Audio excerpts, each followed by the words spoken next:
Tá tudo direitinho aí já? Tá gravando? Grava. Tá tudo direitinho aí? Ok. Então, vamos dar início à nossa sessão nobre, que vai tratar de um assunto muito espinhoso, mas também muito glamouroso, que são as mudanças climáticas. O presidente Josias deve aparecer aqui a qualquer momento, mas eu queria falar em nome dele e dizer que a Associação Comercial está agora muito focada nos negócios, na dimensão econômica, financeira da vida da nossa cidade e do Estado também.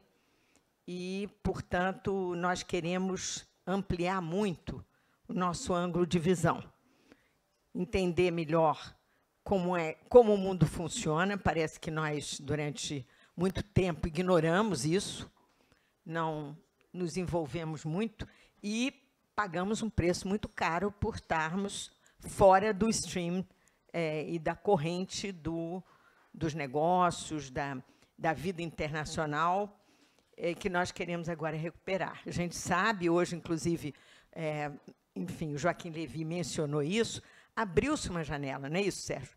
Nós temos agora uma nova janela de oportunidades. E essa janela de oportunidades exige do Brasil que ele se reinvente. O Rio de Janeiro, principalmente, que perdeu muito nos últimos anos, se desindustrializou, perdeu a capital, fez uma fusão desastrada com um estado limítrofe, que hoje nós amamos de paixão e a gente está querendo trabalhar por ele, vamos trabalhar por ele, estamos trabalhando por ele. E eu queria, inclusive, dizer que está aqui o nosso presidente, José Vilar, e é uma satisfação muito grande. Eu estou tentando aqui passar o seu recado, mas se você quiser vir aqui dizer o que eu estou tentando dizer, que o Brasil e o Rio de Janeiro estão tentando se reinventar, né? Abre-se uma janela de oportunidades, mas a carteira das oportunidades tem que ser revista. Não são os mesmos negócios, não é da mesma maneira que nós vamos trabalhar esses negócios, e tudo está mudando.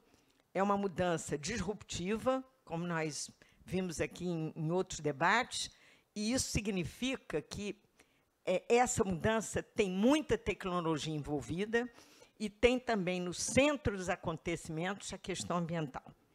E eu acho que o tema das mudanças climáticas é de conhecimento geral, que é talvez o tema realmente número 1 da agenda mundial, né? É aquele que tem uma dramaticidade maior, né, cujas implicações imprevisíveis podem ser mais nocivas à vida no planeta. E nós temos aqui pessoas muito qualificadas para discutir conosco a dimensão que o presidente José Vilar quer ouvir dos debatedores que vão fazer parte desse painel. Como vai funcionar o mundo das finanças, como é que nós podemos fazer negócios, com que qualificação nós temos que fazer esses negócios e em que pé as coisas caminham, né?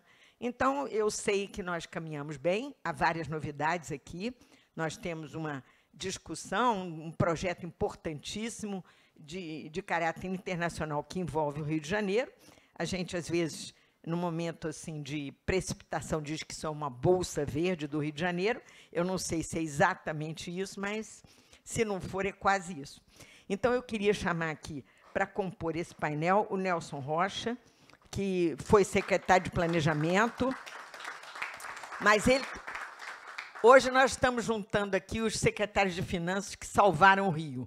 Então, primeiro foi o Joaquim Levy, depois foi Nelson, né, que conseguiu negociar essa famosa dívida que não nos deixou morrer. Então, Nelson, muito obrigada. E agora, você, trabalhando nesse projeto aí da Bolsa, pode sentar, sinta-se à vontade. Eu queria também chamar aqui Marcelo Andrade, que é meu velho amigo e que vem brilhando aí nos fóruns internacionais. Eu não sei se vocês têm conhecimento, mas ele foi o keynote speaker na última reunião em Glasgow, se não me engano, né, a convite do Príncipe Charles, para fazer o grande painel com os governantes do mundo inteiro, né?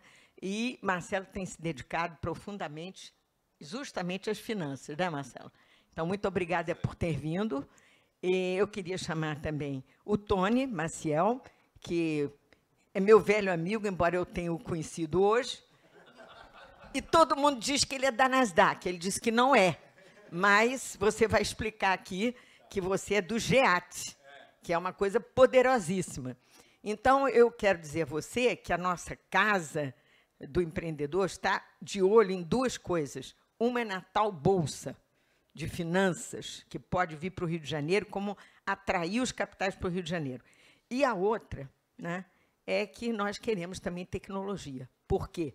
Sérgio Bessman está me olhando aqui, eu tenho certeza que ele concorda comigo, que não vai dar para fazer essa revolução sem tecnologia. E, finalmente, last but not least, o grande Sérgio Bessman, que é o nosso porta-voz, né, permanente. Às vezes ele nos assusta muito, mas ele tem sempre razão, esse é o problema. E hoje eu acho que ele vai querer comentar aqui sobre a meteorologia. Vocês sabem que, finanças à parte, né, nossas vidas estão em risco, porque nós vemos que os acidentes climáticos, assim chamados, estão cada vez mais agressivos, né? Nós tivemos sucessivamente várias tragédias. Parece que cada tragédia escolhe um setting regional diferente, né? Já tivemos aqui no Rio, na região serrana, depois foi para Minas Gerais, depois foi para Bahia, depois Pernambuco, e agora a última é no Rio Grande do Sul. E Sérgio está por dentro. Sérgio tem se dedicado muito a estudar a ciência, né? E ele tem mensagens muito fortes para nos trazer no dia de hoje. Mas eu queria começar esse debate com a situação internacional, porque essa é, em primeiro lugar, uma perspectiva que nós precisamos ter e atualizar. Essa é uma oportunidade importante. E tenho também que dizer que vamos perder o Marcelo, que tem que sair para um exame médico, aí, meio de urgência, e, por isso, eu vou passar a palavra a você para abrir esse debate e nos dar um pouco o quadro internacional das mudanças climáticas. E eu sei que você não vai querer tratar tudo que eu estou mencionando aqui, mas eu queria só lembrar a vocês que nós tivemos um grande protagonismo climático nos anos 90. A diplomacia brasileira brilhou no firmamento, não é? Ela conseguiu, inclusive, viabilizar o protocolo de Kyoto e o mecanismo de desenvolvimento limpo, que, naquela época, atraiu grandes empresários e empresas brasileiras, inclusive empresas de resíduos sólidos, de todos os tipos. E havia, talvez, Sérgio vai poder depois comentar isso, eu acho que nós cometemos um erro de avaliação que, na verdade, os ambientalistas nunca cometeram, que foi a crença de que nós podíamos jogar essa conta das mudanças climáticas, isto é, da transição para um novo modelo, nos países desenvolvidos, que, alegadamente, eram os países que estavam emitindo gases de efeito estufa desde 1860, né? E que tinham realmente uma dívida a pagar muito grande com a humanidade. Mas acontece que, no bloco dos desenvolvidos, dos países em desenvolvimento, havia países que estavam emitindo muito gás carbônico. E os ambientalistas nunca caíram nessa situação de achar que a China, por exemplo, que estava emitindo, já era a segunda maior emissora do mundo, e que ela poderia simplesmente dizer que não ia pagar a conta e quem ia pagar eram só os países desenvolvidos. Então, isso criou uma animosidade muito grande, e eu fui testemunha ocular na Conferência de Bali do fim do Protocolo de Kyoto. Então, agora, é mais uma vez uma segunda rodada. Então, essa nós não podemos perder. E a pergunta que eu deixo aqui como pano de fundo para vocês é: de que maneira o Brasil pode ser protagonista desse processo? Não apenas como o grande produtor de ativos ambientais, das grandes reservas naturais do planeta, que, aliás, estão mesmo na América Latina.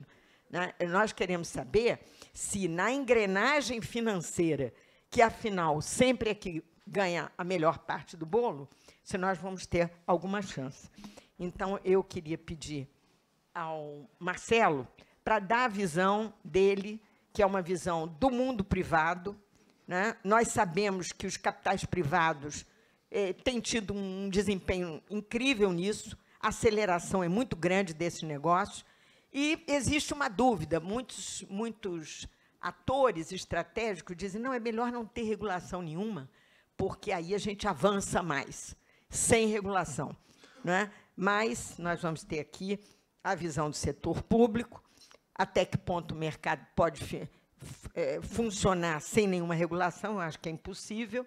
Então, eu acho que está na hora da gente entender um pouco como é que funciona o mercado internacional e depois ver um pouco o lado brasileiro, o lado do governo, como é que se regulam esses negócios, e para depois ter uma visão final do Sérgio, que vai abordar esse tema e nos fazer concluir alguma coisa que possa ajudar a associação comercial a se inserir nesse processo ao lado dos nossos heróis, não dos vilões, mas dos heróis. Porque hoje, temos que dizer isso, as empresas não são mais o lado negro do meio ambiente, elas são o motor desse processo de transformação. Com isso, eu encerro meu pequeno discurso e passo a palavra para Marcela Andrade.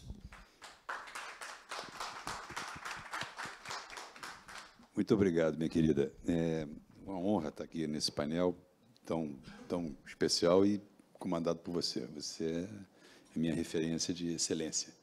Então, muito obrigado. Eu queria, talvez, fazer uma provocação. Sua última colocação de que o setor privado e financeiro não é mais o vilão. Em 84, quando eu comecei a me envolver profundamente nesse assunto, eu dizia isso. Eu apanhava que nem cachorro ladrão. Todo mundo, porque era só o movimento ambientalista, sustentabilidade não existia, era só ambientalismo, não tinha o social e o econômico envolvidos. E eu apanhava para boa. Bom, em 92 em diante, a coisa começou a melhorar, porque surgiu o termo e as pessoas começaram a entender como funcionava. Eu queria usar isso para, talvez, colocar um nicho desse tema que nos coloca Brasil como protagonista somos em vários pontos, mas nesse ponto específico nós temos um papel muito especial. Essa coisa de a reversão do problema climático, todo mundo sabe que vai requerer investimentos imensos, com tecnologias e tudo, e o importante é que a gente tem um meio circulante, um volume de capital envolvido no mundo hoje muito grande, muito maior do que a gente sempre teve, e tem tecnologias maravilhosas. Existem legislações sendo desenhadas, já feitas, já estruturadas, existem a comunicação de massa, a visibilidade de hoje que a internet trouxe é maravilhoso, porque o público de massa consegue monitorar e cobrar. Então, isso tudo, as condições são todas muito favoráveis. E eu queria colocar um aspecto específico, que é uma coisa que eu tenho feito bastante tempo e tenho investido muito esforço, e que o Brasil tem toda a condição de ser um dos grandes líderes do mundo, entre várias outras coisas, mas esse especial, porque é o que eu tenho mais foco, eu tenho feito foco. E você tem várias maneiras de você reverter o problema climático, e você tem investimentos que você pode fazer em tecnologias, em empresas grandes, que estão acontecendo e podem melhorar. Mas tem um setor, que é o setor que cobre a maior parte da face em produção do território de vários países, especialmente abaixo da linha do Equador, América Latina, Ásia e África, que é o pequeno e o médio produtor. Esses têm pouco acesso a capital, têm pouca possibilidade de ter tecnologia e acesso a mercados, e eles são meio que invisíveis pelo setor financeiro, é horrível dizer isso, estou falando aqui com chapéu de banqueiro, e eles são inacessíveis sob vários aspectos, por problema de logística, de cultura, por vários aspectos, e financeiros. Se nós conseguimos usar a tecnologia que hoje existe disponível no nosso poder especialmente as fintechs e outros tipos de blockchain e coisas de tecnologias de última geração que hoje existem disponíveis, para criar capilaridade, nós estamos falando em reverter a forma de uso e de produção de bens de um percentual altíssimo da cobertura de terra do planeta. No Brasil, por exemplo, nós temos dezenas de milhões de hectares de terra ou improdutiva ou degradada, que, na maioria das vezes, estão nas mãos do pequeno e médio que tem uma produção de subsistência que é emissora de gases de efeito estufa. Eles contribuem com o problema do clima no mundo. E 1 hectare fazendo isso não é um problema. Milhões e milhões de hectares fazendo isso é um problema.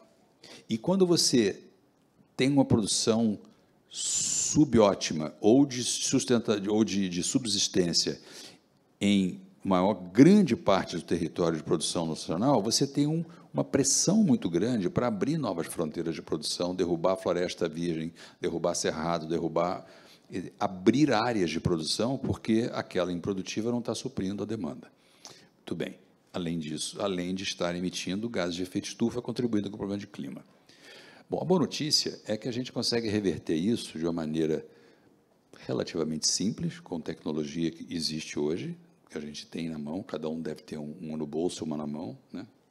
Eu tenho, por acaso, 2 aqui, que são um desespero, uma já é um saco, imagina 2 telefones, mas a gente tem a experiência, e a gente já operou, já executou esse tipo de coisa em maior e menor escala em 67 países, nos últimos 38 anos. É claro, não com a mesma tecnologia, não usando isso de ponta, mas preparando e avançando com isso. Mas o fato é que a gente consegue reverter a maior área em produção no Brasil, por exemplo, que está na mão do pequeno e médio, reverter de forma que ela deixe de ser produtora de baixíssimos níveis de riqueza, produtora de altíssimos níveis de gases de efeito estufa, para se tornarem produtoras de riquezas, de pequeno, de médio e alto grau, e emissoras de créditos de carbono. Elas podem se tornar...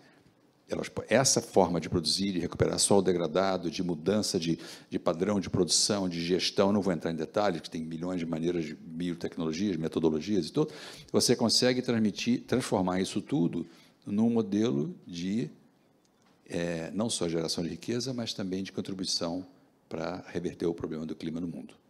E, com isso, você tem que desenhar, você falou em finanças, o modelo financeiro para se fazer isso é um modelo bastante sofisticado, que envolve finanças mistas. Você mistura a filantropia estratégica com o equity e dívida. Por exemplo, esse pequenininho, ele não tem equity para oferecer, portanto, ele dificilmente consegue contrair dívida para financiar a sua produção. A nova tecnologia, escala é uma palavra importante, você tem que ter escala para isso, então tem toda uma metodologia para tratar desse assunto em grande escala. Quando você consegue a escala, quando você consegue entender o modelo produtivo diferente, e você consegue entender que esse modelo produtivo diferente vai emitir créditos de carbono, você consegue projetar isso no futuro, trazer a valor presente, e a parte desse crédito que pertence àquele produtor, dentro daquela unidade cooperativa, ou o que for, se você for construir de escala, aquilo passa a ser o equity da pessoa, o que ele não tinha antes. Antigamente, ele tinha a vaquinha cega, o cavalinho manco e o trator quebrado. Isso não funciona para ter como equity. Mas você consegue ter o carbono dele trazido a valor presente para alavancar a dívida que precisa financiar a produção. Isso que você está fazendo no Mato Grosso? No Mato Grosso, em outros estados do Rio, do Brasil e em alguns países na África e na Ásia também.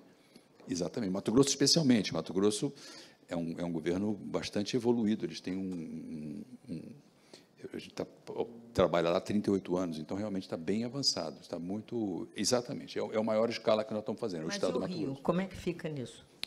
Trazer o mesmo sistema para cá. Simplérrimo. Simples não tem nada, mas Não tem que inventar nada, é só a gente reproduzir aqui com o tipo de produção adequada para o Rio de Janeiro. E como é que esses capitais se movimentam? Porque há sempre uma dúvida, né? Se nós vamos criar, por exemplo, uma plataforma ou alguma coisa no Rio de Janeiro que possa ser futuramente uma bolsa, né? O Rio tem chance, São Paulo está na nossa frente, como é que esses capitais... como é que nós podemos atrair o capital de fora e o de dentro também para cá? Bom, eu sempre brinco que São Paulo é aquele país vizinho, desenvolvido, quase amigo que a gente tem do Brasil, né? Então, deixa São Paulo... São Paulo, eles têm uma proatividade muito grande. Agora, acho que eu não vou steal the thunder aqui do meu amigo, mas o que o Tony vai falar para a gente é exatamente a transformação desse tipo de ativo que eu mencionei, do pequeno e médio, por exemplo, que serve para todo mundo, pequeno, grande e médio, mas o pequeno e o médio, esse tem mais dificuldade de realizar um ativo desse. E o que o Tony vai descrever aqui é um fenomenal mecanismo que, por estar no Rio de Janeiro, pode servir o Brasil inteiro, a América Latina inteira. Então, ele vai explicar toda essa estrutura, mas eu acho que, para o Estado do Rio, isso pode ser extremamente útil e inclusive, não tem a dimensão de país que tem o Mato Grosso, portanto, a palavra fácil não se aplica, mas é menos difícil, talvez, fazer aqui. Bem, mas, de qualquer maneira, a minha dúvida, eu só tenho dúvidas, mas, enfim, é como atrair capitais poderosos para financiar isso, né? Na verdade, o que está acontecendo? Todo esse mecanismo estruturado, contando com os mecanismos de distribuição e de comercialização desses ativos, não só os ativos ambientais, mas outros tipos de ativos comerciais mesmo, e o elemento de finança mista, uma vez que você... O que não permite o capital chegar? Risco. Análise de risco. Banqueiro, eu vou botar chapéu de banqueiro para falar mal de banqueiro aqui. Banqueiro é muito burro, ele é muito limitado, ele vê risco e retorno. Se você não tem um risco compatível com o retorno que você está procurando, eu não ponho meu capital. Então, você tem maneiras de mitigar esses riscos com esse modelo de finanças mistas e com as tecnologias que hoje a gente tem. Com isso, você consegue atrair o capital. Muito bem. Então, Tony, explica para a gente. Agora vamos ao ponto. Explica para a gente como atrair capitais, que capitais são esses que já estão investindo, qual é a qualidade desse investimento, qual é o risco, né? E a possibilidade de retorno. Eu acho que tem que pensar em algumas coisas diferentes. Quando você está pensando em atrair capital, você tem que pensar, eu estou atraindo ele para o quê? Quando você atrai capital para as operações que o Marcelo está descrevendo, você está construindo ali uma coisa super complexa, muito sofisticada e que exige um engajamento de algum tipo de agência multilateral, governamental, para tirar um pouco desse risco que ele está comentando. O nosso papel e o que a gente está querendo fazer na GEAP, com a Nasdaq, aqui no Rio de Janeiro, de fato, não é só para o Rio de Janeiro, é para o Brasil e para a América Latina. Tá certo? Talvez valha a pena só explicar um pouquinho o que é a estratégia que a Nasdaq está desenvolvendo a nível mundial, e aí a gente encaixa o que está acontecendo no Brasil. Tá certo? A nível mundial, ela construiu parcerias, como ela construiu aqui, tá certo? Na Ásia, no leste europeu, na Arábia Saudita, Dubai, na Europa, nos países escandinavos. E qual é a visão básica? A gente brinca sobre isso sempre, mas é pura verdade. Abaixo do Equador é gerador de ativos, seja isso América Latina, América do Sul, África, Ásia. E acima do Equador é consumidor. Então, quem vai pagar a conta tem que estar vindo dinheiro de acima do Equador para financiar essas operações aqui. Sejam elas as operações que o Marcelo descreveu, ou sejam elas as mais puras, simplesmente compra ou financiamento de ativos ambientais, hoje definido como crédito de carbono. Por isso, a Nasdaq construiu esse bolo mundial, porque você consegue conectar o tubo. Tem 80 plataformas flutuando aí pelo mundo, certo? Que olham esses tipos de ativo e tentam criar um pouco de liquidez. Mas a verdade é que, se você não consegue conectar o tubo com dinheiro e com credibilidade, porque, Marcelo, está certo, eu fui banqueiro, mas banqueiro é burro.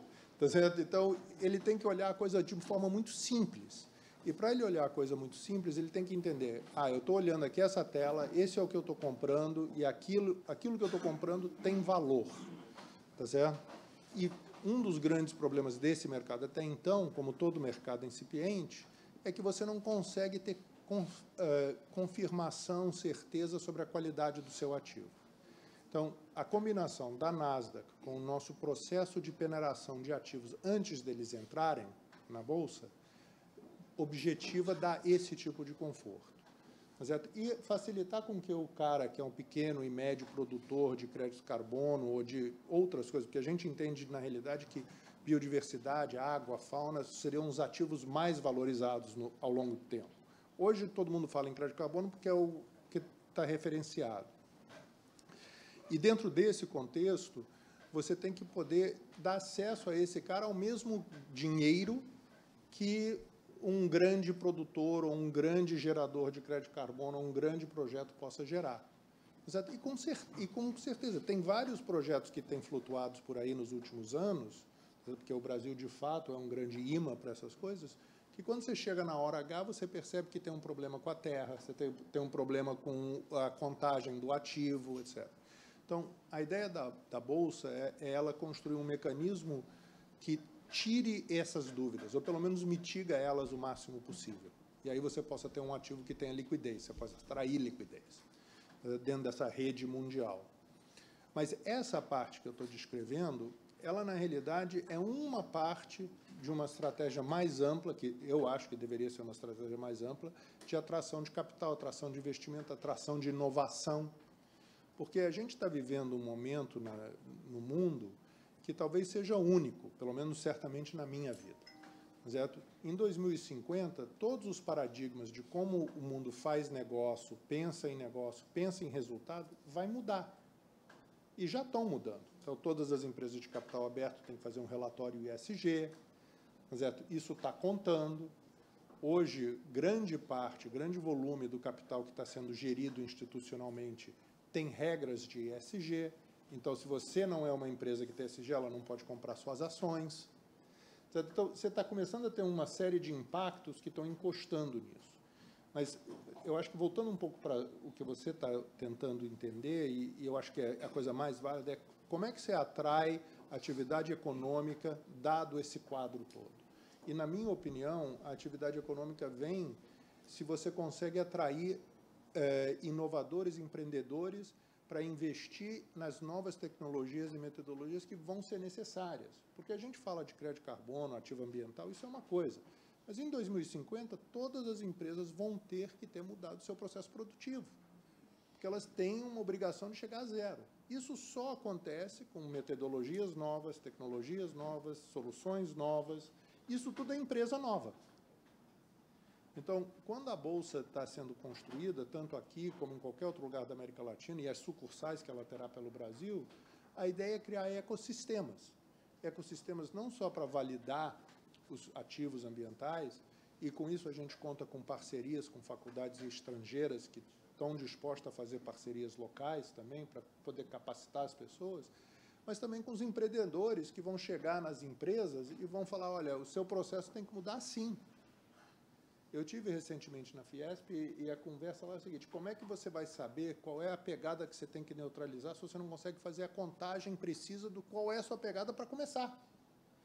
Então, eu tenho que perder peso, mas você não sabe quanto peso você tem que perder porque você não tem uma balança. No fundo é isso. Tá vendo? Então, construir esse mecanismo, e a gente entende que a Bolsa é um primeiro passo nessa direção, que pode ser um imã para esse ecossistema. Isso vai impactar o Rio de Janeiro, a gente espera, impacta o Rio de Janeiro, impacta São Paulo, impacta Brasil e América Latina. O Rio de Janeiro, até pela história de 92 para cá, está em uma posição meio especial para ser o carregador dessa bandeira. Né? Outras cidades talvez não tenham essa mesma coisa. E foi esse o convencimento que o governo do Estado, liderado aí pelo Nelson e pelo governador e pelo vice-governador, usaram para convencer a NASA que tinha que ser aqui. Tá vendo? E estão certos. Né? Então, não sei se eu respondi, mas... Não, você respondeu muito bem, né? A dúvida que eu tenho é o seguinte: fala-se muito que há uma bolsa sendo criada em São Paulo, né? Nós estamos criando uma bolsa aqui. Eu digo, mas é assim, essa corrida é uma corrida completamente descontrolada, que nós podemos ser atropelados nisso? Essa é uma pergunta que eu me faço. E a outra é, talvez, chamar a atenção, eu entendi que vocês dois estão dizendo o seguinte, que, no fundo, é o mercado que está comandando tudo isso, né? E que esse trabalho é um trabalho de depuração, não é isso? Da Bolsa, ordenar um pouco esse encontro da oferta e da procura aí no mercado, é isso? A formação de preço, atração de liquidez, dando segurança à liquidez, essas são as coisas que vão trazer recursos. Ponto final. Certo? E no nosso acordo com o Estado do Rio de Janeiro e a estrutura aqui, todas as liquidações financeiras têm que ser feitas no Brasil, que talvez 20 anos atrás isso não seria possível por causa das restrições cambiais, mas hoje não tem problema. Então, a pergunta é, o Rio de Janeiro, o Brasil e toda a economia ao redor dessa tese vai conseguir dar oferta suficiente para reter esse capital aqui? E dar empregos e gerar outros tipos de atividades? Isso vai ser uma combinação da iniciativa privada, do ecossistema construído ao redor da Bolsa e, francamente, dos estímulos que os entes governamentais e as autoridades criam, né? Porque, se não criar, também o capital vai. Com relação a outras bolsas, eu te digo que tem 80 plataformas, não bolsas, flutuando pelo mundo, falando em ativos digitais. Nós entendemos que nenhuma com a robustez que a gente está utilizando, tá certo? Mas concorrência existe em tudo, tá certo? O Brasil já teve mais do que uma bolsa, tá certo? O mundo, Nova York, os Estados Unidos tem várias, tá certo? A Europa também. Então, isso não nos assusta. A gente entende que o sucesso vem pela execução, pelo bom trabalho, e pelo que a gente tem visto aí, estamos bastante na frente. Bem, então eu passaria agora ao Nelson, né, para nos dar um pouco a sua visão de tudo isso e introduzir no nosso debate um fator fundamental que é o Estado, né? Qual é o papel do Estado nesse processo, que é um processo um pouco fluido, né? Mas que, ao mesmo tempo, é inevitável, isso que eu entendi. Bom, queria te agradecer, Aspásia, pelo convite, agradecer ao presidente Josier pelo convite de estar aqui, podendo falar sobre um tema da maior relevância e com o qual eu tenho um sentimento de paixão de algum tempo, mais do que simplesmente olhar do ponto de vista ambiental, mas olhar do ponto de vista econômico, como que a gente transforma e como faz a questão ambiental se solidificar, se fixar e que as pessoas possam ter essa visão.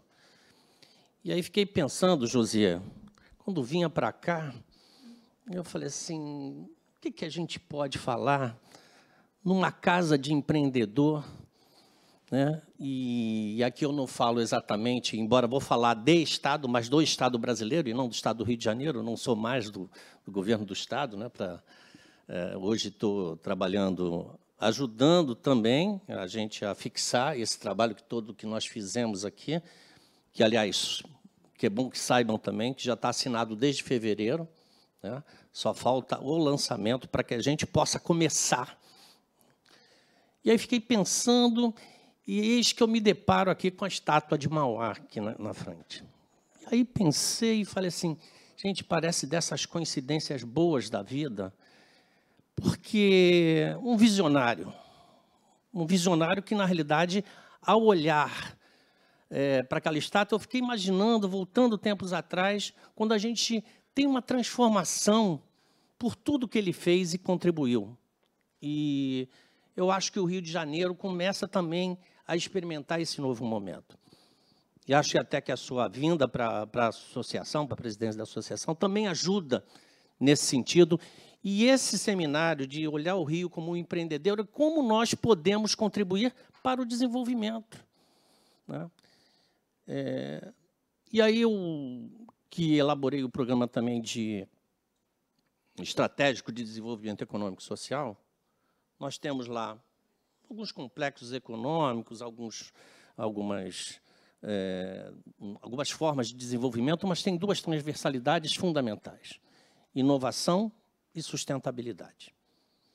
Então, sem isso, não há possibilidade, como aqui bem citou o Tony, de nós termos novos paradigmas de produção em 2050, em 2030, daqui a pouco, que a velocidade é tão grande. E a economia mudou.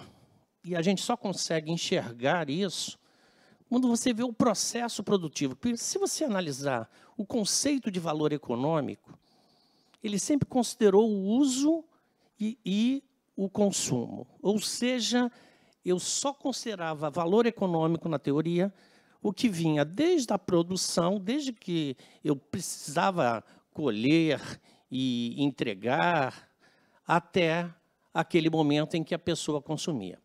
O mundo mudou e o valor econômico teve, independentemente de qual entendimento, fosse Marx, fosse Schumpeter, não importa.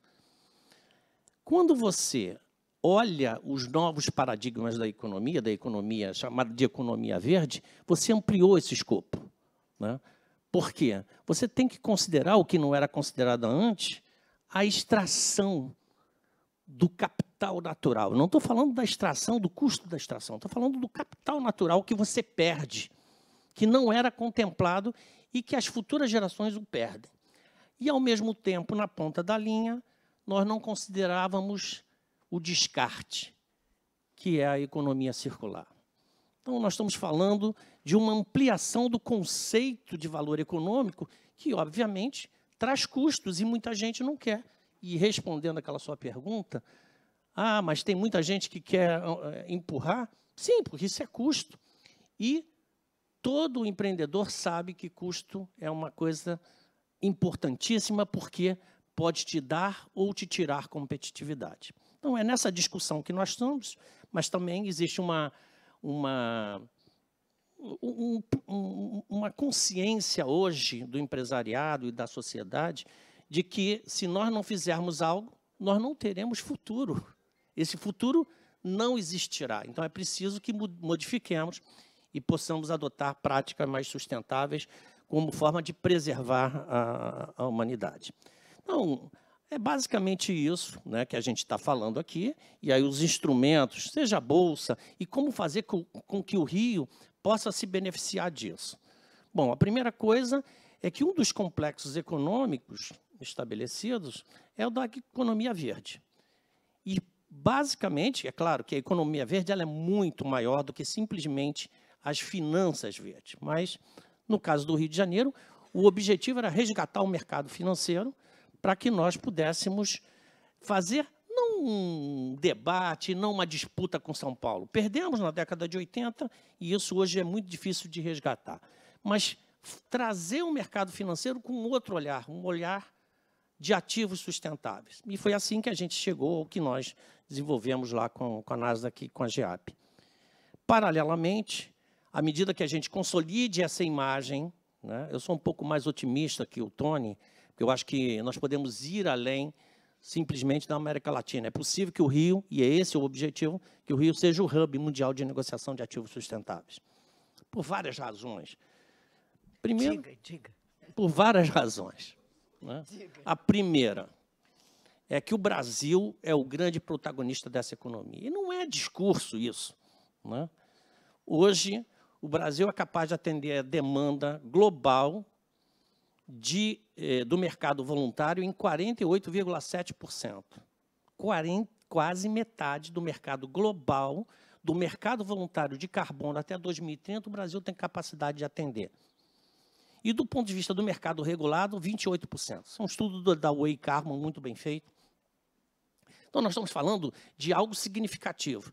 À medida que a gente tenha isso no Rio de Janeiro, nós podemos consolidar a imagem do Rio de Janeiro como a referência da cidade onde se negocia ativos sustentáveis. Isso dá um segundo passo, que é a atração dos fundos de investimentos em empresas sustentáveis que hoje administram ativos da ordem de 57% do PIB mundial, ou seja, 57 trilhões de dólares. Vamos fazer uma continha simples? Se eu trouxer 2%, Bessel, eu estou falando praticamente de dobrar o PIB do país. Isso tudo com a negociação feita para que sejam liquidadas as operações aqui, no Brasil, aqui na cidade do Rio de Janeiro. E aí tem esse aspecto que o Tony falou, que é verdade, nós precisamos ter a capacidade, e a B3 não precisa se preocupar, porque se ela se ocupar apenas disso, ela já vai ter um mercado gigantesco, e é preciso que a gente faça a economia. Aí a associação comercial tem um papel importante, a Federação das Indústrias, a Federação do Comércio, todos têm um papel importante para fazer com que haja desenvolvimento. Porque o Brasil, ele parece que se retraiu e a gente não tem mais aquela vontade, né, de fazer desenvolvimento. Muito porque não se faz planejamento no Brasil, né? O último PND feito é da década de 70, que é o Plano Nacional de Desenvolvimento. Então, é preciso que a gente comece a olhar com essa direção. E é isso que a gente vem fazendo. Tem problemas, tem dificuldade, tem barreiras? Tem muitas. Tem barreiras do ponto de vista político, tem barreiras do ponto de vista mercadológico, tem barreiras do ponto de vista tributário, né? Então, esse processo está sendo trabalhado, eu tenho ajudado um pouco nessa direção, na negociação com o Senado Federal, né? E eu digo Senado e não o Congresso como um todo, porque tem um projeto de lei, tinham 4 projetos de lei que foram substituídos.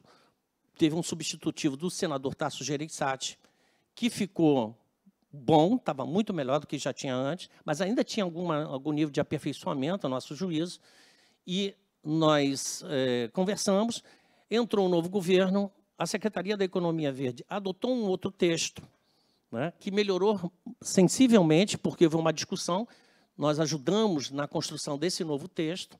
Ainda eu acho que tem alguns ajustes, tem negociação com o Congresso, sempre difícil, né? Vai para a votação, está marcado pelo menos agora, no dia 18 de outubro, é preciso que a gente faça os ajustes finais, que forem necessários, porque tem muita discussão. E eu me lembro de uma delas que eu fiz, tinha do ponto de vista tributário, porque o secretário especial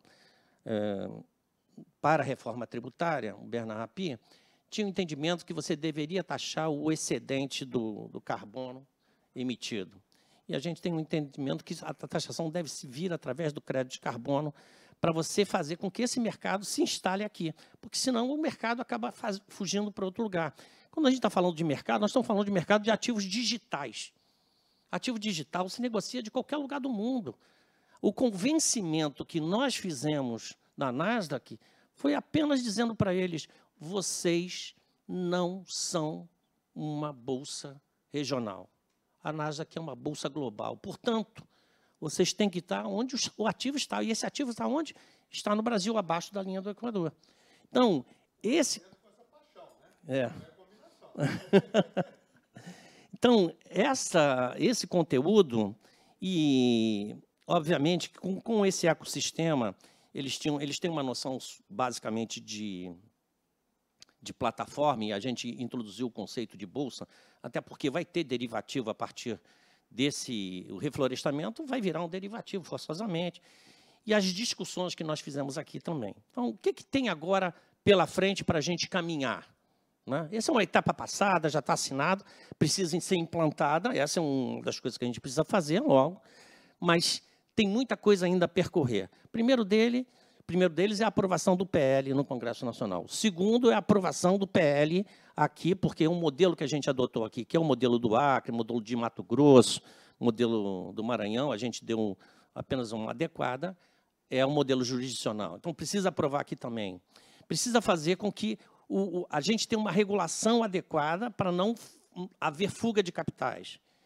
E, terceiro, a gente precisa também fazer com que o próprio mercado consumidor e fazer o adensamento desse mercado para que a gente tenha pessoas movimentando, e também nós adotamos algumas posturas aqui nessa direção. Ainda tem muitos estados. Alguns estados assinaram carta de intenção com eles para negociar na Bolsa do Rio, o que é muito positivo, mas precisa transformar em realidade. O que nós estamos fazendo, além de ajudar aqui o Rio de Janeiro, continuar ajudando, tivemos aqui uma conversa, né, José? Fazendo para os demais estados, porque cada estado precisa organizar os seus ativos ambientais para organizar os seus créditos de carbono. E o crédito de carbono é a primeira parte do processo. Tem ativos digitais de biodiversidade, ativos digitais de economia circular, porque, em tese, o crédito de carbono acaba em 2050, como disse aqui o Tony. Então, a gente precisa ter outros ativos, né, para serem negociados. Então, esses outros estados viriam negociar na Bolsa aqui do Rio de Janeiro. Então, a gente reativa o mercado financeiro. Então, nós estamos fazendo, ajudando alguns outros estados a se estruturarem para poder promover a venda dos seus créditos. A gente ainda tem muitos problemas, e aqui também no Rio de Janeiro. E aí eu não sei quem teve a oportunidade de ler hoje o artigo do Gabeira no Estadão, né, que ele fala da transição energética, né, que, na realidade, aqui no Rio de Janeiro, e citando Itaguaí e Seropédica, no artigo dele, fala que a gente está na mão das milícias. Por quê? Porque você tem a questão das placas solares, que estão sendo... A concessionária de energia, muitas vezes, não consegue entrar, e eles estão vendendo a própria energia. Ou pegando da própria Light, que não tem custo nenhum. Eu sei bem dessa dificuldade, desse martírio que a concessionária de energia, assim como outras concessionárias estão tendo aqui no Rio de Janeiro. Recentemente, a Helena Nantal fez um artigo, acho que foi no Globo, na Folha, não me lembro, também falando do mesmo tema. Então, a gente precisa, ao mesmo tempo que nós estamos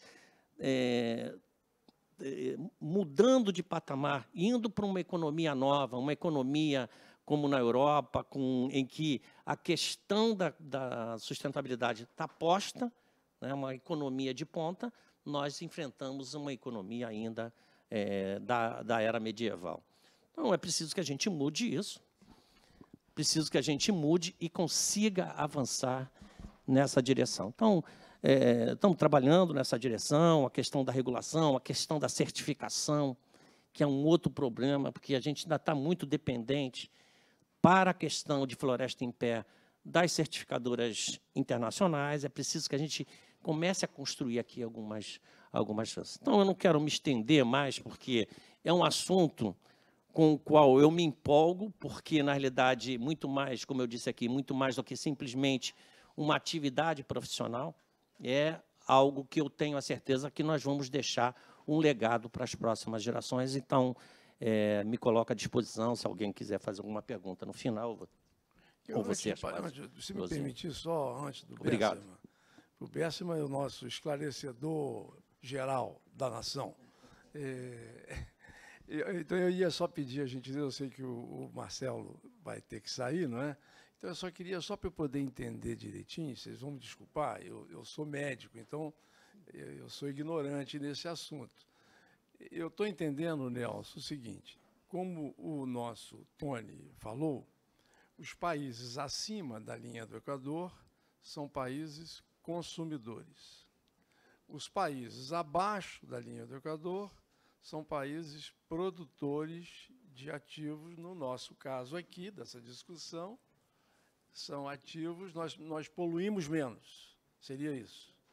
Então, sobra aí um dinheiro, eu estou vendendo o que eu tenho de crédito, no caso aqui é carbono, para um país que gasta muito, que consome muito e que produz muita poluição, ele compra daqui ele se qualifica a partir da compra desse ativo. E que nós temos uma oportunidade, no Rio de Janeiro, de ser o intermediador dessas negociações. O Rio teria, então, aqui uma agência, uma bolsa, sei lá o que seria o nome, para intermediar essas negociações privadamente.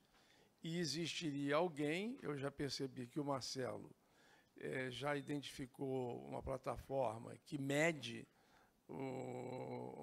a produção do pequeno produtor rural, de não sei o quê, do pequeno poluidor. Ele sabe medir isso e dizer se o cara está com crédito ou com débito. Aí, na prática, nós estamos dizendo o seguinte, vai ter uma intermediação feita por uma agência de negócios, uma bolsa, e alguém tem que certificar que essa indústria, abaixo da linha do Equador, está produzindo menos contaminantes ambientais do que os que estão consumindo lá em cima, para eu poder vender esse saldo que eu tenho a meu favor. Seria isso o entendimento, na prática? Eu entendo que, de modo geral, sim, conceitualmente, sim. Eu acho que talvez seja importante entender que todos os países no Acordo de Paris concordaram em fazer uma estratégia de redução. Então, quando você lida com o mercado voluntário, você tem duas dinâmicas. Você tem isso tudo que a gente está falando agora é mercado voluntário, então não mercado regulado. Então, dentro desse contexto, ou as pessoas voluntariamente começam a compensar as suas pegadas, tá certo? Ou porque elas não conseguiram atingir a meta, elas buscam uma compensação. Tá certo? E essa compensação, quando você compra, o que você está falando é o seguinte, ou eu estou preservando uma coisa que já existia, estou financiando a preservação, ou estou financiando a reposição de uma coisa que não existia. São as duas coisas. Perfeito. Quando se fala de ativos naturais. Perfeito. Maravilha. Era só para eu entender o conceito do negócio e o que a associação comercial poderia estar intervindo, pressionando, ajudando, não sei exatamente o que nós podemos fazer para que o Rio seja esse locus da negociação dos créditos de carbono e que certificação poderia ser essa. Não sei se existe uma certificadora brasileira. No caso da saúde, no meu caso aqui brasileiro, a gente tem uma certificadora de acreditação, que é isso, é medir o que nós fazemos na saúde, se está correto ou incorreto. Tem uma certificadora nacional. A maioria de nós aqui usamos certificadoras internacionais, que têm mais credibilidade, são mais críveis. Não sei se nós podemos ser uma representante de uma certificadora internacional aqui na Associação Comercial, ou junto com o Inmetro, como hoje o Joaquim Levy sugeriu, que eu vou procurar o Inmetro com esse propósito, né, para a gente não gastar energia de querer construir coisas, quem sabe o Inmetro nos ajuda. Era esse o esclarecimento, mas está ótimo. Não sei se o Marcelo... Eu peço desculpas mais uma vez, que eu vou ter que sair por um problema médico. E nós somos, na verdade, colegas, eu também sou médico. Bom, eu fui, né? Como dizia Pedro Navas, se perguntar onde é que fica o fígado, eu penso, acho que é do lado direito, não é mesmo? Então, tem 30 anos, enfim. Mas eu acho que esse ponto é super importante. Não é só a tecnologia, não oferece só a oportunidade de medir o que faz, o que produz, o que seja. E o Brasil não tem... O Brasil, ele emite também. O Brasil emite muito, inclusive com queimadas. E as queimadas, na maioria das vezes, não são do grande. Hoje você tem satélite de legislação que pune o grande. Agora, é difícil você punir o pequenininho.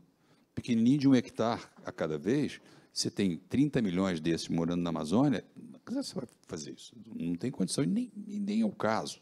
O caso é oferecer para ele uma oportunidade, a tecnologia, com a capilaridade que a tecnologia oferece, para fazer chegar a tecnologia, levar ao mercado, chegar a financiamento, enfim. Isso tudo a gente tem na mão. É uma questão de deploy, né? Colocar para funcionar.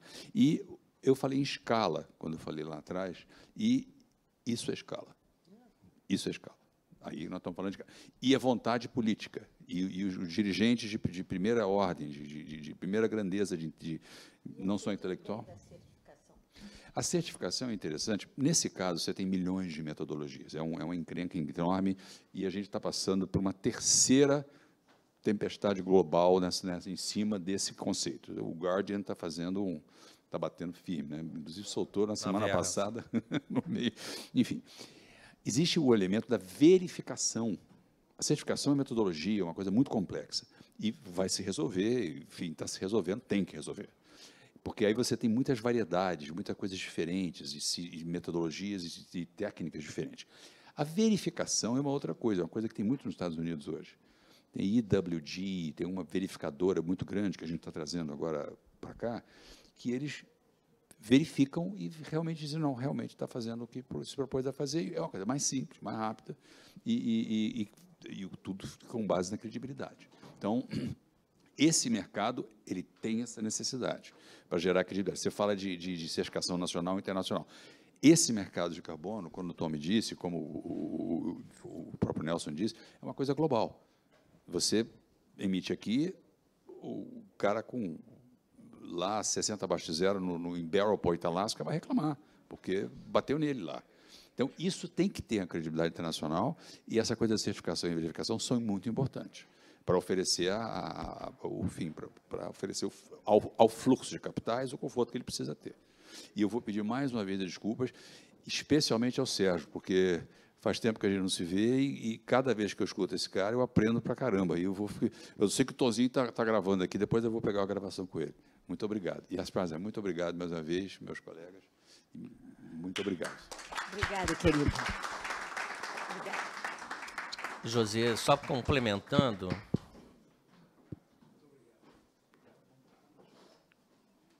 José, só complementando, a certificação e a verificação, não importa, você tem que combinar com os russos. Tem que combinar com o mercado. Se o mercado não aceitar, de que vale? Né? Por isso é que, para a gente ter uma certificadora nacional, tem certificadora já, tem metodologia nacional. Tem alguns, o Ministério de Minas e Energia está desenvolvendo, o INEA aqui estava desenvolvendo, tem alguns que estão desenvolvendo. A Embrapa está desenvolvendo para carbono no solo. Então, tem metodologia, mas é preciso o Estado brasileiro estar dentro para você começar a validar esse processo. Então, tem que mudar, porque eu escrevi um artigo no Estadão falando exatamente sobre a questão das certificadoras.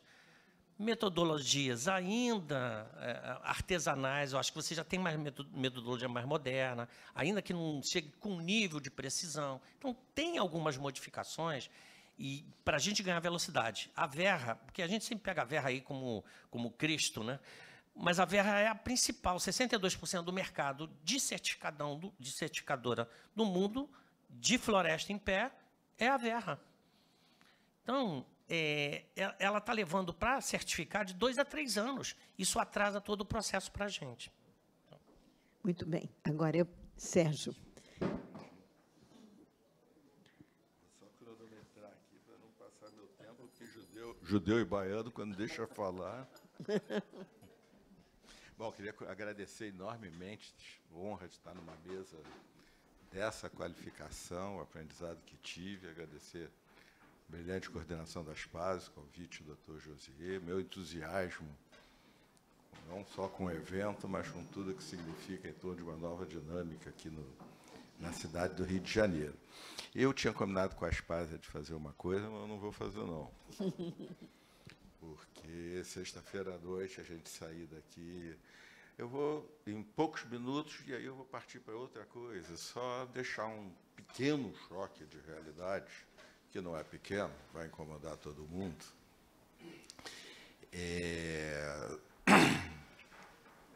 Não temos mais chance, não. Agora nós vamos discutir, nós, a humanidade, a civilização. As palavras não são minhas. O secretário-geral da ONU, na semana passada, se atreveu, devidamente informado por todo mundo, imagina, ele não vai ser leviano nisso, a dizer o colapso começou. Ele não está fazendo poesia nem literatura. É um cargo político de função onde ele é responsável por cada palavra que ele diz. E o que ele disse é o que todos nós na ciência sabemos, o colapso começou. O relatório da IPCC, que teve sua última parte divulgada em março desse ano, sem fetichismo de IPCC, o que eles fazem não é nem ciência, é um relatório de estado das artes da ciência. Lê tudo o que aconteceu, até uma data, e faz um relatório. Tem dezenas e dezenas deles, alguns privados. Há vários anos atrás, a Pricewaterhouse contratou 60 cientistas para fazer um. Hoje está em andamento de elaboração da Goldman Sachs. O presidente George Bush, que era um negacionista, encomendou, deu $2 milhões à Academia Norte-Americana de Ciências para fazer um. Todos iguais ao da IPCC. Aliás, ele se deu mal porque ela fez, e é óbvio que o do IPCC, que às vezes é julgado catastrofista, é óbvio que ele é o mais conservador de todos, porque ele trabalha para governos. Então, tem limitações na hora do cientista dizer as coisas que fora desse âmbito não há. Então, todas as outras dezenas de relatórios de estado das artes e das ciências estão a dizer a mesma coisa. Infelizmente, nós encerramos uma época geológica chamada Holoceno, a única, a mais estável de toda a história do clima no planeta Terra, muito antes de existir mamíferos, quanto mais nós, acabou. Começa uma nova época. Essa é uma confusão muito importante de não fazer. As pessoas acham que tem um planeta, agora vai ter um planeta 2 graus mais quente, 1,5, mas 1,5 é bobagem. Não tem mais a menor chance, é bandeira política. Embora o 1,5 seja decisivo. Mas vamos falar em 2. Não é um planeta 2 graus mais quente, é um equilíbrio dinâmico de um sistema extremamente complexo, sobre o qual nós humanos somos profundamente ignorantes, que houve muito mais dinheiro para pesquisar outras coisas do que isso, que acabou. Um novo equilíbrio dinâmico, dificilmente tão propício à vida. É impossível prever qualquer coisa, mas o Holoceno foi, em 3 bilhões e 600 milhões de anos, o mais estável dos períodos depois da glaciação. É muito difícil imaginar que o novo equilíbrio dinâmico, que só ocorrerá em milênios, venha a ser tão estável. Então, não precisamos nem nos preocupar com a estabilidade dele ou não. Nós já entramos num período, seria um ponto de aprendi muito, sempre aprendo com o Marcelo, mas não é reversível. Bobagem, quando ele fala reversível, ele não quis dizer que dá para evitar o colapso. Eu acredito que foi isso que o Marcelo quis dizer.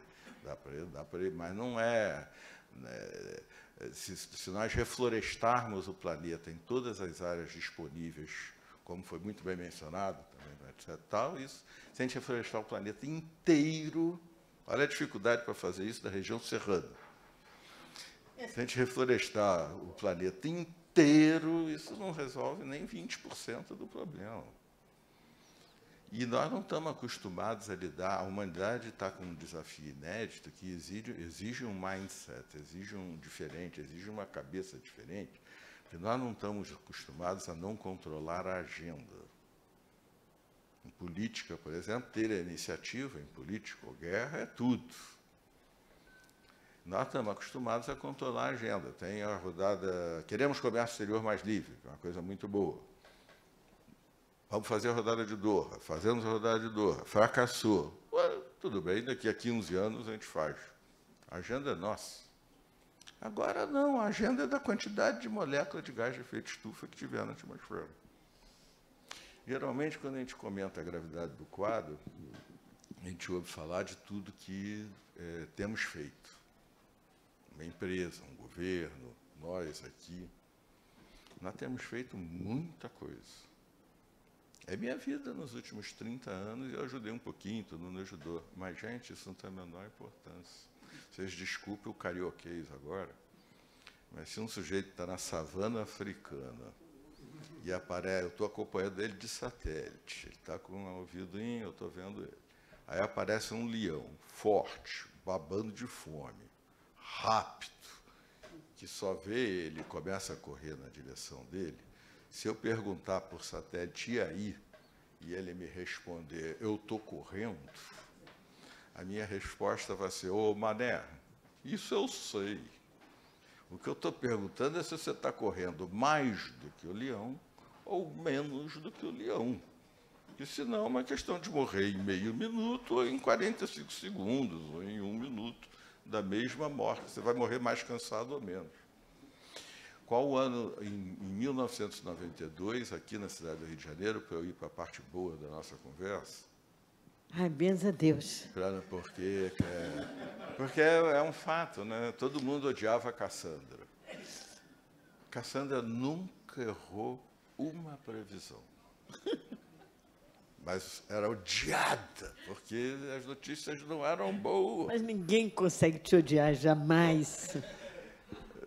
Não, e tem coisa boa para nós brasileiros, que vai complementar A gente vai morrer abafando. Não. Da brilhante apresentação que foi feita pelo lado das finanças, eu vou procurar trazer aquilo que o doutor Josias sempre nos instiga a fazer, que é coisas concretas que possam ser feitas no Rio de Janeiro para a gente contribuir de alguma maneira. Mas só para terminar a situação hoje é a seguinte. 1,5 foi aceito, o Tratado de Paris é 2, mas 1,5 foi aceito em 2018 como sendo o limite do perigo.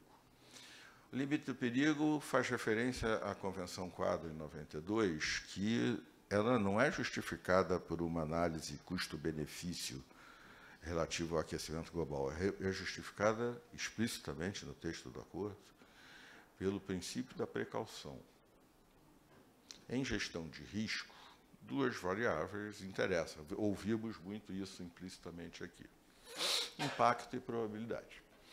Agora, se o impacto é gigantesco, a probabilidade não me interessa. Se eu for atravessar a rua às 3h30 da manhã, bem, em primeiro lugar, eu não vou confessar por quê. Mas se eu for atravessar a Nossa Senhora da Copacabana às 3h30 da manhã, a chance de vir em carro é quase zero. Mas eu e vocês vamos olhar, pô. Porque se vier, vai me matar. Então, o argumento era o princípio da precaução. Então, só para finalizar essa parte, 2023, 30 anos. Qual é o ano que nós fizemos milhões de coisas? Estamos correndo menos que o leão. Qual é o ano que nós mais vamos aquecer o planeta? 2023. Qual é o ano que nós vamos aquecer mais do que 2023? 2024. E para ter alguma chance de 1,5, teoricamente falando, nós temos que reduzir 43% as emissões de fósseis até depois de amanhã, 2030. 6 anos. 7 anos. Mas como 2023 já está dando, 6 anos. Vocês têm ideia do que isso significa para atingir 1,5, que é o limite do perigo? Vocês têm ideia do que isso significa em termos financeiros? 43% de redução das emissões. O Schumpeter aqui era o mágico da lâmpada do Aladim, em matéria de destruição criadora. Gente, nós estamos discutindo petróleo na Foz do Amazonas. Até o Jardim Botânico estuda isso, eu conheço o assunto. A discussão relevante não é o impacto ambiental no manguezal, o risco de acidente sempre é muito relevante, etc. A discussão relevante é outra completamente diferente. Segundo a Agência Internacional de Energia, não o Greenpeace, 2/3 das reservas de petróleo conhecidas, mapeadas, conhecidas, que não é a conta que a gente usa nesse setor, porque como todo ano se descobre, quando a gente fala reservas, ela fala, as reservas são as conhecidas e a taxa anual de descobertas. Esquece a taxa anual. Das reservas conhecidas e, portanto, elas estão debaixo da terra, no ativo das empresas e nos fundos multimercado de todo mundo aqui. 2/3 delas nunca poderão ser usadas. Se a gente quer ter uma chance de atravessar a rua cego, sem olhar. Mais de 1,5 é isso, de dar uma olhadinha para ver se vem carro. Ficou claro que 2/3 desse petróleo... E qual é a boa notícia, pelo amor de Deus? A boa notícia é a seguinte: o Brasil, Deus é brasileiro. O Papa é argentino, mas Deus é brasileiro. Por quê? Será que ele é carioca também? Na minha visão Fluminense da economia brasileira, há um risco que se fala, que é o risco de cair na armadilha da renda média. Um país que deixa de ser pobre, mas nunca se torna desenvolvido. Vou começar com outra má notícia. Na minha opinião, mas o Sul uma vez disse que todo economista brasileiro é careca. Numa festa, eu tive que gritar, mas por que você está falando isso, Cláudio? Aí ele lá de longe, para todo mundo ouvir, todo mundo em silêncio agora já. 30 anos, todo santo dia. Ai, meu Deus, errei de novo. Ai, meu Deus. Então, na minha opinião, nós já estamos na armadilha da renda média. A vaca não vai para o brejo, a vaca está atolada no brejo. Mas todos sabemos como desatolar a vaca, ela não vai morrer. É conhecimento, não é só educação pública gratuita de qualidade, não. A elite brasileira, quando comparada às elites de outros países, nós tem uma performance, no único teste disponível, que é o PISA, muito pior do que a média da população brasileira, quando comparada com a média da população dos outros países. Então, não estamos falando só de um povo que não teve acesso à educação, não. Estamos falando de uma elite que não tem o menor conhecimento de matemática e de ciências. É bacharel. A gente sabe, tira a nota boa em língua e vai lá para baixo, em matemática e ciência. Esse é o caminho. O problema é que esse caminho, e não há outro, o problema é que esse caminho, ele, por mais rápido que a gente percorra, leva um tempo para impactar na produtividade do trabalho. Isso seria um problema difícil, porque aí a vaca começa a atolar mais. Aí Deus nos deu um atalho. Deus, a história natural, a geografia, o que vocês quiserem. Aqui nós tivemos uma mesa brilhante sobre um aspecto da questão muito importante para o Rio de Janeiro. Finanças. O Rio de Janeiro é mais de metade do PIB do estado do Rio de Janeiro e a base da nossa economia é serviços. Então, esse negócio, o Rio de Janeiro, o estado do Rio é petróleo, ué, como? Se o Rio de Janeiro é 60% do PIB e a base do PIB do Rio é serviços, como é que... Então, nós estamos falando de um aspecto crucial e eu não tenho nada a agregar, a não ser essas dificuldades efetivas. E a necessidade, que aí foi o José que mencionou, todo esse trabalho tem que ser aceito internacionalmente. E também uma descrença enorme em mercado voluntário. Tá? O Tratado de Paris é um tratado político. As NDCs ainda são metas voluntárias. Ah, não são voluntárias. O Tratado de Paris é um acordo juridicamente vinculante. Perfeito, do ponto de vista de um cientista político e de um jurista. Do ponto de vista de um economista, qual é o custo de não cumprir o Tratado de Paris? É ser expulso do Tratado de Paris. Aí vai me convencer um primeiro-ministro da Índia a não ganhar uma eleição daqui a 2 anos, ou um CEO a abrir mão de um bond de 100 milhões de dólares, não sei o quê, porque vai ser expulso no caso, o CEO vai ser expulso do país dele. Então, nós temos que converter... Se vocês quiserem ler, é um excelente livro, o livro do Bill Gates, mas ele pode ser resumido numa frase.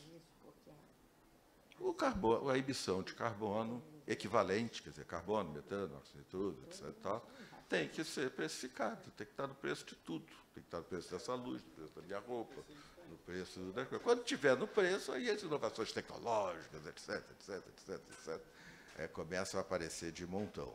O que nós estamos tratando é de um processo complexo de precificação do carbono, que aí começa a contar, não sei o que e tal. A notícia boa Sérgio, é que... Eu vou ter que terminar. Não vou pedir para você terminar, não. Eu vou pedir para o seguinte, para você me tirar uma dúvida, que só um economista, careca ou não, pode fazer. Que é o seguinte, nós temos um passado que nos condena. Nós sempre acabamos reféns de uma vocação de produtos primários. Né? Isso aconteceu ao longo do tempo, mesmo quando nós tentamos não ser, né, reféns desse mercado financeiro, nós acabamos reféns.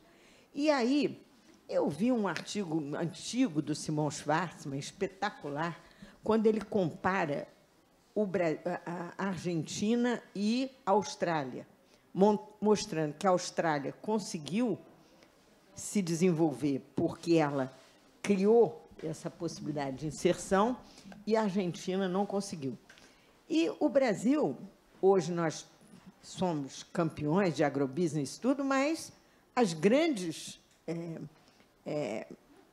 intermediários, né, as 3 grandes, e agora tem uma 4ª chinesa, não são brasileiros. Então, nós, na verdade, somos produtores de produtos primários e dependemos dessas intermediações que não beneficiam o Brasil, porque o preço é feito por esses mediadores. Então, o que eu estou na cabeça o tempo todo, querendo perguntar ao Tony, a vocês, né, é se nós teríamos chance, nessa segunda oportunidade, nessa janela que está se abrindo aí, de superar essa fatalidade, que nos permitiria um desenvolvimento mais equilibrado e não ficar refém sempre dessa relação que o Tony citou. O norte define, o sul oferece os ativos. Eu acho que a resposta que eu vou tentar dar, que é para terminar, vou tentar ser muito sintético, atende um pouco essa questão, e eu reafirmo que Deus é brasileiro, a partir da sua pergunta. O primeiro ponto é ter claro que nós não estamos falando de modismo, não estamos falando de nada disso, tá? Nós não estamos falando sequer de uma tendência que pode ter momentos mais fortes ou mais fracos. Nós estamos falando de um risco gigantesco. Mais de 1,5... gente, me permitam isso. 1,5 e 150 quilômetros. Não faça aquela curva mais de 150 quilômetros por hora. Se você fizer 150 quilômetros por hora, um vai quebrar a perna, um vai deslocar o quadril, um vai ter um corte profundo do supercílio e o outro vai ter um trauma qualquer. Não, ninguém vai morrer ainda. Só acima de 150. Só para ser gentil, tá? Porque a hipótese mais conservadora que existe é um número de mortes superior a 2 vezes a Segunda Guerra Mundial. Isso se a gente conseguisse o 1,5, que a gente não tem a menor chance. Nós estamos falando de coisas desse tipo, tá? O Brasil, por exemplo, vou falar uma projeção que eu não vou estar vivo para ver, mas eu me sinto tão seguro que eu faço. O Brasil é um país onde cabe 17 Franças e 20 Bélgicas. Tem 210 milhões de habitantes. No cenário mais otimista, que é impossível de acontecer, que é 1,5 graus até 2100, de temperatura média, tá? Não confundam que vamos bater 1,5 daqui a 7 anos. A gente vai bater 1,5 daqui a 7 anos, mas não com temperatura média. Daqui a pouco dá 1,2, depois dá 1,3, isso aqui é temperatura média. Com 1,5 até 2100, que é impossível, o cálculo mais otimista é 350 milhões de imigrantes no mundo. Nós temos hoje uma crise profunda, fazendo a extrema-direita crescer. O Trump construir muro, a Europa empolvorosa, com, o fim deve saber melhor que eu, mas um número em torno de 40 a 60 milhões. Com 350 milhões, na hipótese mais otimista, vai ser muito mais que isso. Bangladesh, 1/3 vai se mudar. A chance do Brasil não receber, para concorrer com os empregos dos nossos filhos, provavelmente dos nossos netos, cerca de 30, 40 milhões de pessoas, é zero. A razão de dependência que nos preocupa tanto. E outra coisa, eu sou judeu, tem uma mania, né, às vezes o pessoal acha que judeu é mais inteligente, porra nenhuma, todo mundo é igual. Migrante. Migrante é o cara que é corajoso, que larga tudo, vai para um lugar onde não conhece ninguém, ou tem um outro amigo lá, leva a família e rala, rala, rala. E aí eu falo em nome da minha mãe, e se o filho não estudar, apanha que não condenado. Pode confirmar, né? Então é italiano, é grego, é indiano, é coreano do sul, o médico, o famoso médico judeu dos Estados Unidos é uma coisa de já 70 anos atrás. Hoje o grande médico é o indiano, é o paquistanês, é o migrante. Nós vamos ter essa benção. Mas não é dessa que eu quero falar, não. Em 2009, Sérgio Abranches, Zé Lida Veiga, Sérgio Abranches, o grande cientista político, Zé Lida Veiga, o maior economista ecológico do Brasil, eu escrevemos um paper, e esse paper agora está para o Brasil, quando o mundo for, e vai ter que ir. Esse é o ponto. Não faça aquela curva 150 km por hora, porque acontecem essas coisas. Mais de 150 km por hora também tem o risco de cair na ribanceira. E aí os machucados são maiores, um pode morrer, 2 podem morrer, etc. e tal. Sabe qual é a velocidade do carro hoje? 460 km por hora. Sendo bem otimista. Eu só estou sendo conservador aqui, tá? O mais conservador. Serginho, pelo amor de Deus, quando é que vai chegar a boa notícia? Mais Sérgio? conservador possível. Se todo mundo cumprisse as tais metas do Tratado de Paris, que, na minha opinião de economista, são metas voluntárias, dava 240 km por hora. Ô, Sérgio, eu já sei o que você vai dizer. Se cumprir as metas críveis, 270. Sabe o que você vai dizer? Que vai estar tudo ferrado e o Brasil vai estar melhor. Não. Aí vai querer todo mundo vir para cá. A demanda do Josiel, peço desculpa, só de estar falando um pouco mais. O Brasil, se o mundo for para a transição para o baixo carbono, e a razão de eu ter falado do tamanho do drama, que na verdade é muito maior do que eu falei, mas quem conhece aqui, como é feito, é muito mais grave do que tudo que eu disse até agora, muito mais. Podia dar exemplos, mas aí as partes... Não deixo.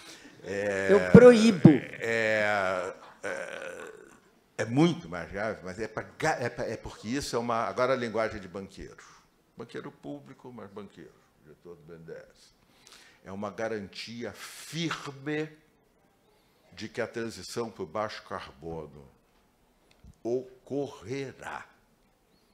E que, quanto mais demorada for, 2023 é o recorde, 2024 é o recorde, mais acelerada terá que ser, porque o controle da agenda não é nosso, é das partes por milhão na atmosfera de gases de efeito estufa. Pouco importa o tamanho da crise financeira. Vai micar os 2/3 de petróleo que nunca poderão ser usados e que estão no ativo das empresas, né? Vai micar o dinheiro que está na mão da gente, que é fóssil? Vai. Não é por outra razão que os fundadores da Exxon, o Rockefeller, não é a fundação beneficente, não. Não é a fundação beneficente. Os Rockefeller não têm 1 centavo em fósseis mais. Não é por outra razão que eu dei dezenas de palestras ESG a partir de 2019, quando o maior gestor de recursos do mundo, Larry Fink, diz: gente, Serginho, ESG é crise deixa eu só fazer um pequeno corte, dizer a você o seguinte: eu estou pensando aqui com meus botões. O mercado resiste a tudo.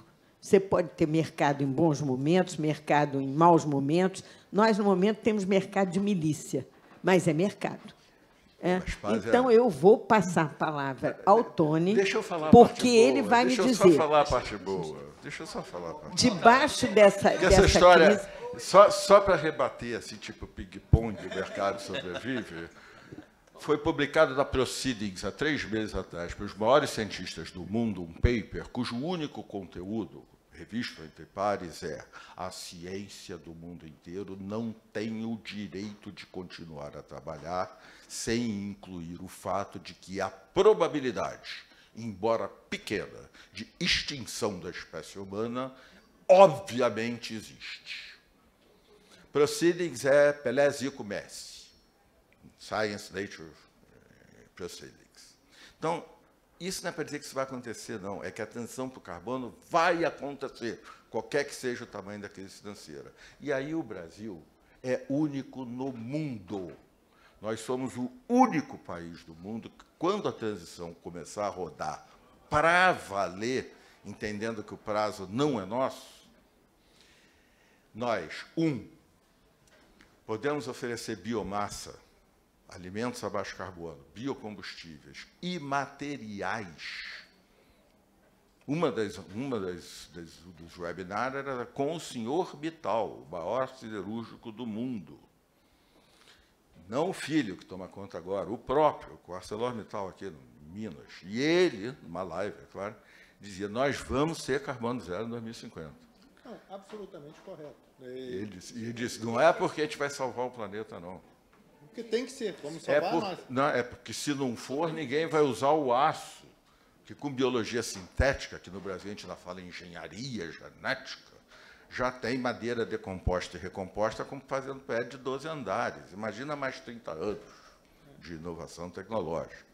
Agora, o Brasil é o único país do mundo que, se o mundo for, ele ganha, e muito, inserção, respondendo à sua pergunta, quase, inserção competitiva na economia mundial. Mas, Sérgio... Por quê? Você é terrível. Sabe o que você está dizendo aqui? Que o Brasil só tem chance quando o mundo estiver ferrado. Não, o mundo... Não, aí você se enganou, rapaz. O mundo já está ferrado. A chance do Brasil começa quando a ficha estiver... A ficha está caindo, ele colocou. Eu acho que o que você está dizendo é o seguinte, a chance do mundo é quando o Brasil ocupar esse espaço. O mundo vai precisar do Brasil, ou o mundo será a causa da desgraça. O Brasil será a causa da desgraça também. O Brasil é uma das possibilidades de causa da desgraça. Vamos falar disso com toda clareza. A Amazônia foi desmatada em 18%, o Carlos Nobre calcula em 23%. Se chegarmos a 23%, de 1/3 a metade da Amazônia se converte numa savana. Isso é estoque de carbono suficiente na atmosfera para toda essa conversa acabar.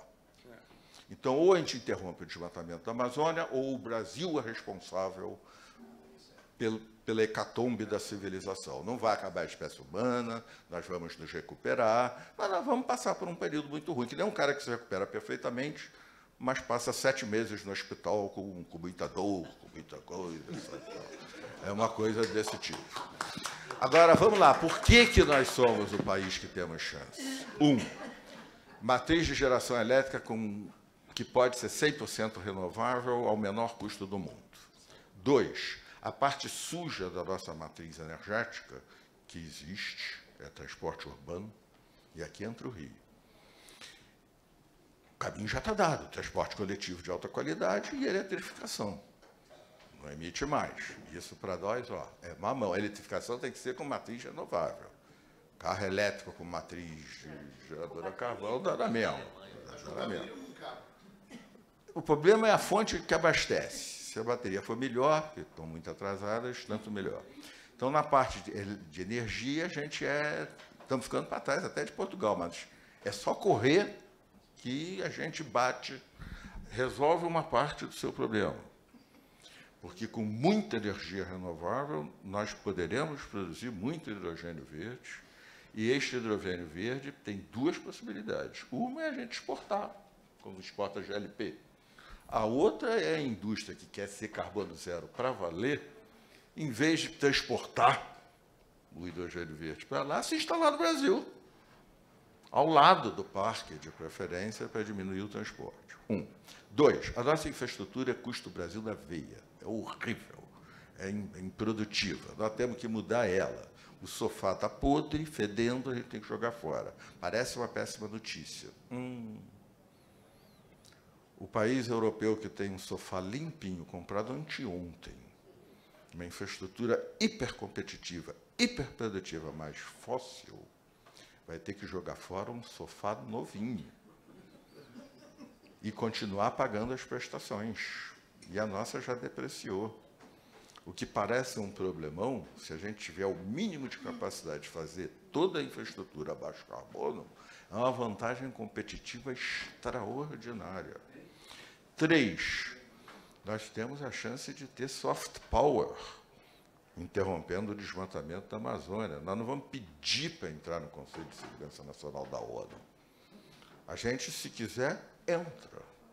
Eles vão pedir para a gente entrar, se a gente conseguir cumprir essa tarefa. E eu não queria deixar de lembrar que biologia sintética é um dos componentes da 4ª Revolução Industrial, no mínimo tão importante quanto inteligência artificial, quanto robotização, impressora 3D, etc. E tal. E a matéria-prima dela é biodiversidade e biomassa. Onde é que está? Está aqui. Então, no tempo de fazer uma revolução educacional, nós temos uma oportunidade de dar um trampolim, um salto em competitividade internacional e de agregar valor à nossa produção impressionante. Agora, tem o outro lado da moeda. se desmatar a Amazônia. O Brasil é soberano para desmatar a Amazônia. O resto do mundo é soberano para, se isso acontecer, não comprar um único centavo de produto brasileiro e não financiar um único centavo ao Brasil. Então, é escolher. Não há um problema. E mais, se a Amazônia for desmatada, desculpem terminar com a parte da má notícia.